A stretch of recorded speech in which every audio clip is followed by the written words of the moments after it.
Kes kecurian syarikat kewangan terowong dikorek untuk menembusi bilik kebal. Dan 600 kotak simpanan mengandungi harta benda bernilai serta dokumen penting dilarikan. Berita sepenuhnya. Pencuri melarikan sejumlah barangan berharga setelah mengorek terowong untuk memecah masuk ke bilik kebal sebuah syarikat kewangan di Ibu Negara. Setakat ini, jumlah yang dilarikan belum diumumkan dan polis dijangka mengadakan satu sidang akhbar esok. Bagaimanapun, keadaan di syarikat kewangan itu siang tadi dilaporkan gawat kerana pelanggan ingin mendapatkan pengesahan mengenai harta benda mereka sebaik sahaja kes kecurian itu diketahui. Kecurian itu disedari setelah kaki tangan syarikat kewangan ini memulakan tugas setelah cuti panjang hari raya. Pencuri dipercayai memasuki kalbat berhampiran longkang besar ini. Kalbat ini terletak 20 meter daripada kaki lima bangunan Maybank Finance. Melalui kalbat itu, pencuri berkenaan menggali lubang ini. Ketua Polis Daerah Ceras Penolong Pesuruhjaya Arthur Edmonds berkata kejadian dipercayai berlaku ketika cuti hari raya. Lubang ini digali sehingga ke lantai bilik kebal. Menurut sumber, bank ini mempunyai lebih 700 kotak simpanan keselamatan dan dipercayai lebih 600 kotak dipecahkan. Antara barangan berharga yang disimpan termasuk wang tunai, barang kemas, sijil saham, mata wang asing dan pasport antarabangsa. Sebaik berita kecurian itu tersebar, perkarangan bank ini dikerumuni orang ramai dan pelanggan yang ingin mengetahui sama ada kotak simpanan mereka dipecahkan. About 11:30, I reached here about 11:45 to 12. I went to the counter and asked for my numbers. He said the numbers not listed on the board. That means it's lost. I lost about jewelries, about 30,000 over. Passports and birth cert for my child. Pegawai polis dari Balai Ceras yang memulakan siasatan kemudiannya dibantu oleh pegawai Bukit Aman. Dan di Brazil, kejayaan polisnya menumpaskan percubaan rompakan berjaya dirakamkan dan disiarkan melalui televisyen. Bagaimanapun, kejayaan polis yang pada mulanya dipuji oleh orang ramai menjadi sebaliknya. Peristiwa bermula apabila 3 lelaki cuba menyamun kereta kalis peluru yang membawa wang hasil jualan sebuah pasaraya. Polis yang mendapat maklumat bertindak pantas. Menyedari tindakan polis, penyamun berkenaan cuba melarikan diri dengan sebuah van yang sedia menunggu. Bagaimanapun, polis berjaya menembak mati pemandunya. Sementara perompak kedua berjaya ditangkap. Sebaik ditangkap, kru televisyen ini berjaya merakamkan tindakan kejam 5 anggota polis tentera ini. Lelaki itu ditembak 3 kali di kepalanya di hadapan orang ramai. Sementara nasib seorang lagi tidak diketahui. Tindakan kejam ini dicemuh oleh orang ramai. Pihak berkuasa mengarahkan siasatan bagi mengenal pasti dan menghukum mereka yang bertanggungjawab.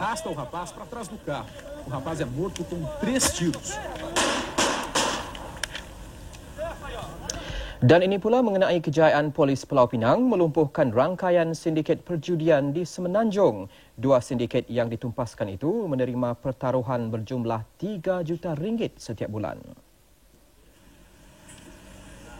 2 sindiket yang berpusat di Pulau Pinang itu aktif sejak beberapa tahun lalu.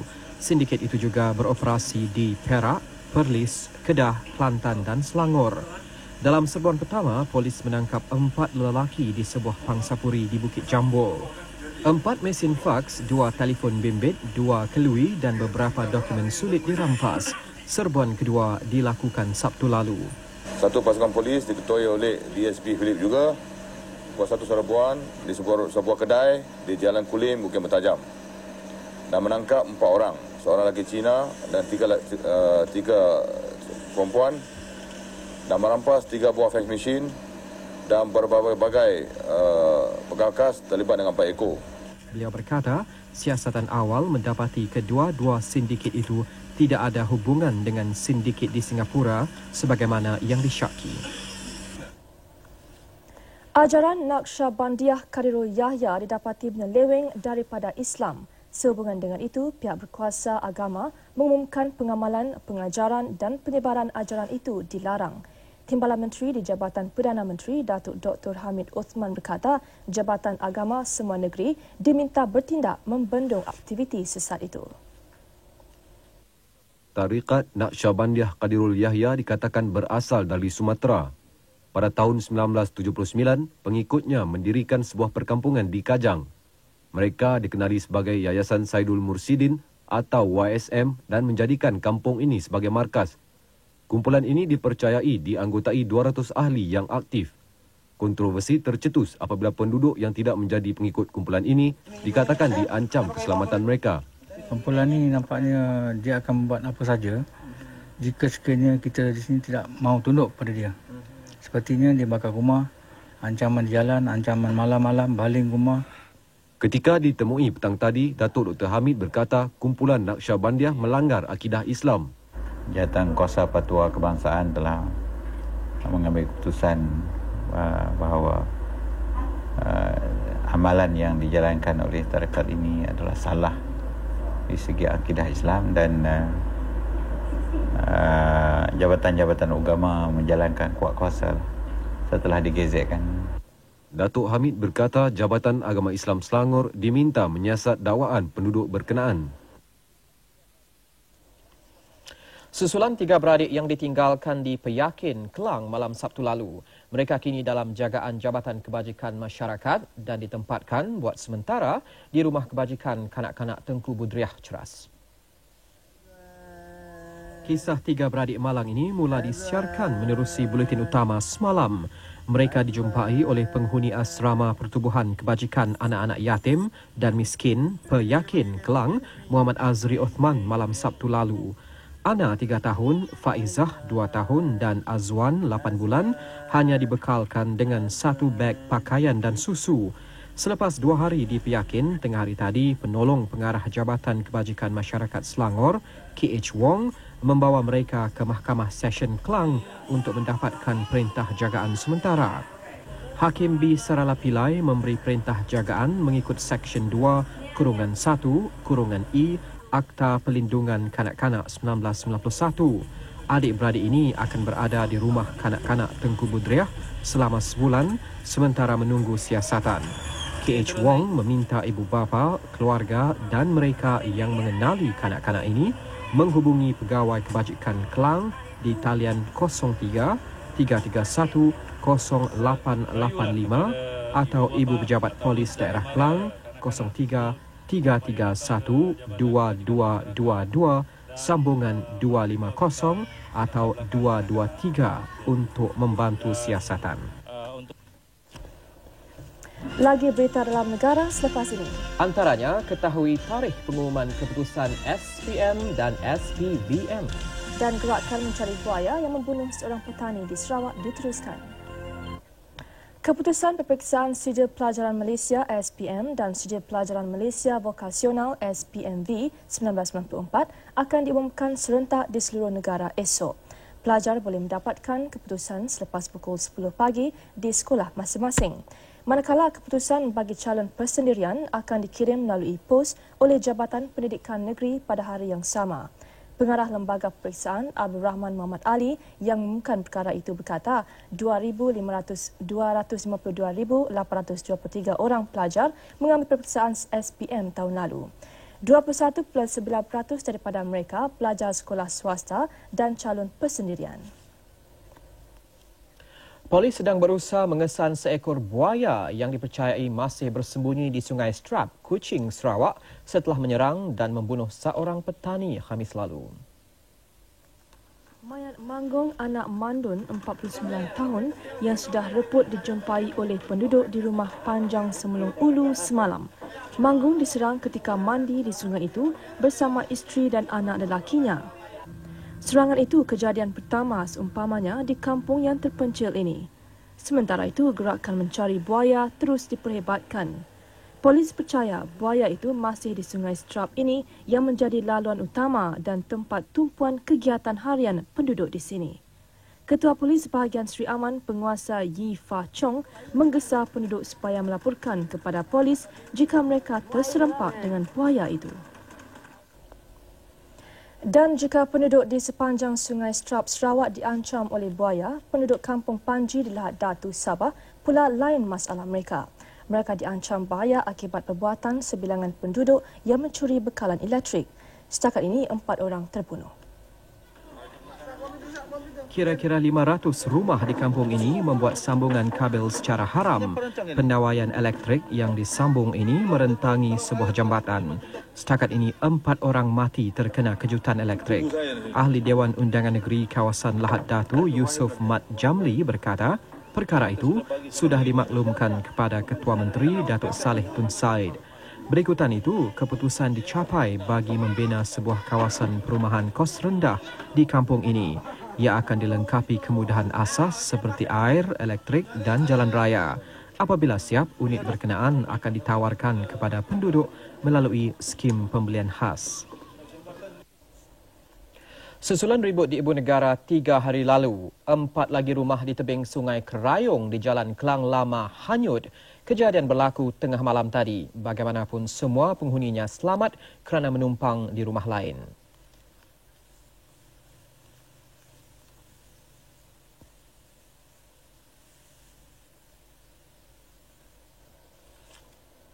Cuti umum Aidilfitri berakhir semalam dan warga kota mula kembali ke kampung.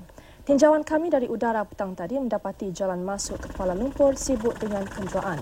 Bagaimanapun tiada kesesakan lalu lintas yang teruk.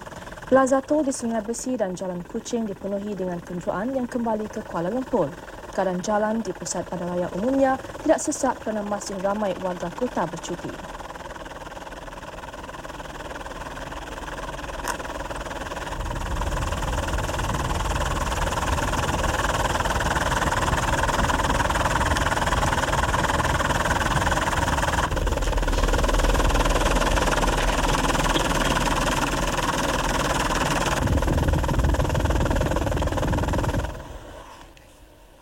Susulan tuntutan kontraktor British untuk peruntukan tambahan bagi pembinaan empangan pergau di Jeli, Kelantan, Kementerian Kewangan tidak terikat untuk melayani tuntutan berjumlah 160 juta ringgit itu. Timbalan Menterinya, Datuk Lock Yuen Yau berkata kontraktor Balfour Beatty akan diminta menjelaskan mengapa tuntutan itu tidak terkandung dalam tender asal projek berkenaan. Projek empangan pergau bernilai 1.3 bilion ringgit ini sekali lagi menimbulkan kontroversi. Sebelum ini, kerajaan British diheret ke mahkamah oleh sebuah badan bukan kerajaan kerana memberi pinjaman kepada Malaysia untuk membiayai pembinaan empangan itu. Dalam kes terbaru, syarikat Balfour menuntut peruntukan tambahan 160 juta ringgit daripada kerajaan Malaysia untuk menyiapkan projek ini. Alasannya ialah pembinaan empangan ini membabitkan beberapa kerja rumit yang tidak diambil kira sebelum ini. Dalam temuramah eksklusif dengan Buletin Utama, Datuk Lock menegaskan kerajaan tidak terikat untuk melayani tuntutan itu, sungguh pun empangan pergau sudah 75% siap. We will see, we are not obligated, but we will see how bad the situation is, why they end up in a situation like this. All right. Any good ground and good reasons for them to end up into a situation like that? Why didn't they make a better investigation before they bid for the project? Kita tinjau pula perkembangan Bursa Saham Kuala Lumpur. Harga saham ditutup rendah dalam dagangan lengang berikutan ketidakpastian mengenai kadar dolar Amerika dan krisis Barings. Indeks komposit susut 26.24 mata untuk ditutup pada 953.4. Indeks perusahaan pula diturun 29.04 mata untuk ditutup pada 1,729.11. Lebih 156 juta saham bernilai 903 juta ringgit bertukar tangan. Saham rugi mengatasi saham untung dengan 390 berbanding 82, manakala 48 kaunter ditutup tidak berubah.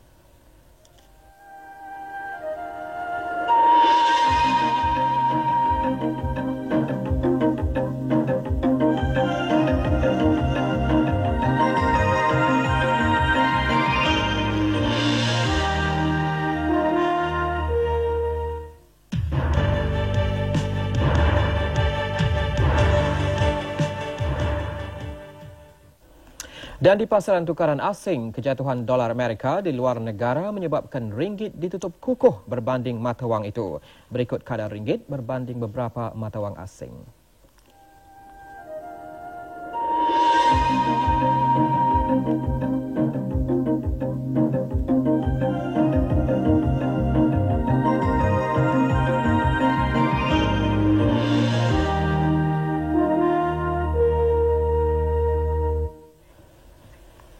Keupayaan anggota Malbat akan ditambah. Dan ikuti perkembangan terkini luar negara seketika nanti. Merangka satu pelan tindakan kecemasan untuk menambah keupayaan anggota Malbat sebagai pasukan tempur. Perancangan awal itu perlu sebagai persiapan sekiranya Pertubuhan Bangsa-Bangsa Bersatu mencapai keputusan untuk mengambil tindakan ketenteraan bagi menyelesaikan kemelut di negara Balkan itu. Menteri Pertahanan Datuk Seri Najib Tun Razak membuat pengumuman itu setelah berhari raya dan meninjau tugas prajurit negara di Kem Konyich. Katanya, Malbat akan dilengkapi dengan peralatan dan senjata canggih jika kerajaan bersetuju untuk membabitkan diri dengan PBB dan Pertubuhan Perjanjian Atlantik Utara NATO untuk menggunakan kuasa ketenteraan. Kini katanya ada jurang yang luas dalam kemampuan 1,500 anggota ini untuk menukar misi mereka daripada pasukan pengaman kepada pasukan tempur. Kelengkapan anggota Malbat kini adalah minimal. Pada sidang akhbar sejurus selepas kembali ke ibu negara, Datuk Seri Najib berkata Kuala Lumpur kini mempunyai 2 pendirian. Sekiranya keadaan di negara Balkan itu menjadi semakin kritikal. Pilihan itu sama ada mengekalkan anggota Malbat dengan syarat kelengkapan mereka ditingkatkan atau jika PBB berundur, Malaysia juga akan turut serta. Bagaimanapun, katanya Malaysia tidak bersetuju dengan pengunduran PBB. Dalam perkembangan berkaitan, anggota Malbat juga akan menunaikan tanggungjawab sosial kepada masyarakat setempat ini yang tertindas. Selain bantuan alat tulis yang disampaikan oleh Datuk Seri Najib, Malbat akan membaik pulih 3 buah sekolah di Bosnia-Herzegovina. Dalam perkembangan berkaitan, pertempuran di Bihać kembali memuncak apabila tentera pemberontak pimpinan Fikret Abdic dilaporkan menawan beberapa kedudukan tentera kerajaan. Menurut jurucakap PBB, tentera pemberontak yang dibantu pengganas Serbia menawan beberapa kawasan di selatan dan timur Velika Kladusa. 2 butir meriam turut mengenai Bihać yang diisytiharkan kawasan selamat PBB. 2 orang awam dilaporkan cedera dalam serangan itu. Penembak curi terus bermarajalela di Sarajevo. Sasaran terakhir ialah sebuah tram yang penuh dengan penumpang. Serangan berlaku ketika tram ini melalui Hotel Holiday Inn di tengah Sarajevo. Seorang penumpang cedera di paha akibat ditembak. Tentera pengaman Perancis yang berkawal di bahagian ini membalas dengan tembakan meriam 20 mm. Sejak semalam, tentera pengaman PBB meningkatkan rondaan anti penembak curi bagi membolehkan perkhidmatan tram disambung semula. Perkhidmatan tram itu dihentikan sejak 2 hari lalu berikutan meningkatnya kegiatan penembak curi. Pegawai pemerintah PBB di Sarajevo, General Haf Gobilad berkata 11 kereta perisai ditempatkan di sepanjang jalan ini bagi melindungi orang awam. Susulan gempa bumi di Colombia, 7 orang disahkan terbunuh manakala 11 yang lain cedera. 5 daripada yang terbunuh itu daripada satu keluarga. Kelima-lima mereka mati apabila rumah mereka dihempap tanah runtuh. Dan di Jepun, Perdana Menteri Tomichi Murayama menyertai keluarga diraja Jepun melawat tempat kejadian gempa bumi Januari lalu. Upacara hari ini sebagai memperingati dan memberi penghormatan terakhir kepada lebih 5,500 orang yang terbunuh. Turut sama ialah putera mahkota Naruhito dan isterinya Puteri Masako, pemimpin tempatan, menteri kabinet dan saudara mara mangsa. Kebanyakan mereka datang sambil membawa gambar mangsa yang diletakkan di dalam bingkai hitam sebagai tanda berkabung. Selepas itu, Murayama dan anggota kabinetnya mengadakan lawatan ringkas ke beberapa pusat penempatan sementara mangsa tragedi itu di Kobe. Sehingga kini, pusat ini masih lagi didiami oleh kira-kira 200,000 mangsa.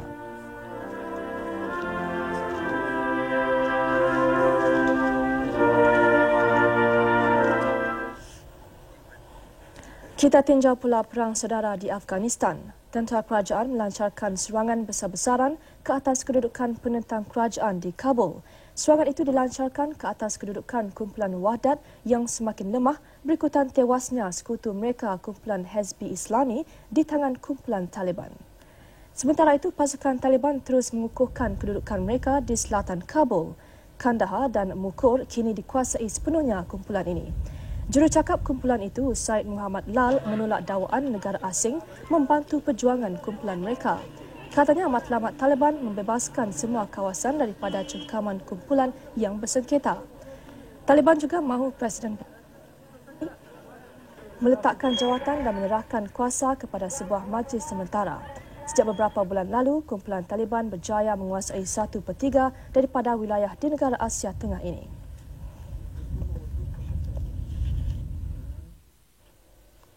Setiausaha Agung PBB, Boutros Boutros Ghali, mahu sistem kontrak sosial yang baru diwujudkan antara semua negara bagi mengatasi masalah kemiskinan dan penyakit sosial lain. Beliau berucap di perasmian persidangan pertama PBB mengenai pembangunan sosial yang bermula di Copenhagen, Denmark. Sidang pertama seumpamanya ini diadakan dengan matlamat menyediakan rangka kerja bagi membasmi kemiskinan dan mewujudkan pekerjaan serta kestabilan sosial. Berita sekarang menyusul selepas ini. Antaranya atlet wanita Cina mula hilang sengat. Pelari jarak jauh wanita Cina yang mengejutkan sukan antarabangsa dengan beberapa rekod baru dunia tahun lalu gagal mengulangi kejayaan mereka dalam kejohanan maraton berganti-ganti antarabangsa di Beijing. Ini kali pertama pelari wanita Cina menyertai kejohanan antarabangsa selepas perselisihan dengan jurulatih mereka Ma Junren. Pasukan Cina yang diketuai pemegang rekod dunia acara 3,000 meter dan 10,000 meter, Wang Zunxia, ketinggalan sepanjang kejohanan. Mereka ketinggalan 17 minit di belakang pasukan Jepun yang menjuarai kejohanan ini. Pasukan Romania menduduki tempat kedua. Sebelum ini, pasukan Cina yang dikenali sebagai Tentera Ma menang kejohanan pada tahun 1993 dan 1994. Beralih ke kejohanan tenis Piala Mass Mutual di Amerika Syarikat, hasrat pemain remaja Australia Mark Philippoussis mencatatkan kejuaraan antarabangsa pertama gagal apabila tewas straight set kepada pemain pilihan kedua Jim Courier. Philippoussis yang baru 5 kali menyertai kejohanan antarabangsa membuat kejutan apabila menewaskan pemain pilihan pertama Todd Martin pada peringkat separuh akhir. Pada peringkat akhir ini, Philippoussis seakan berjaya mengulangi kehebatannya. Bagaimanapun, pemain berusia 18 tahun itu tewas 6-7 pada set pertama. Pada set kedua, Philippoussis yang kurang pengalaman mula membuat kesilapan. Courier berjaya mendapatkan break point dan memerlukan servis berikutnya untuk menjuarai kejohanan ini yang menawarkan hadiah bernilai RM850,000.